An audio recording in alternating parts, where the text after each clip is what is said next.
পেঁয়াজ টমেটো ছোটো ছোটো করে কেটে দিয়ে দিয়েছি, ধনেপাতা দিয়ে দেব, মরিচ 2টা ছোটো ছোটো করে কেটে দিয়ে দিয়েছি, ডিম 2টা আমি ভেঙে নিয়েছি, হলদি দিয়ে দেব, আন্দাজ করে দিয়ে দেব। আমি মিক্স করে নিব।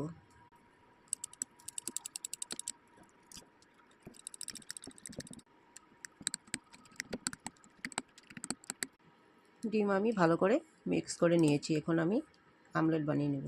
তেল গরম হয়ে গেছে, এখন আমলেট ভেজে নেব।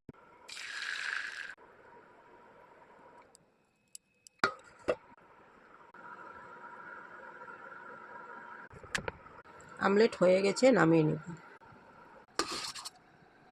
আরেকটা ভেজে নেব।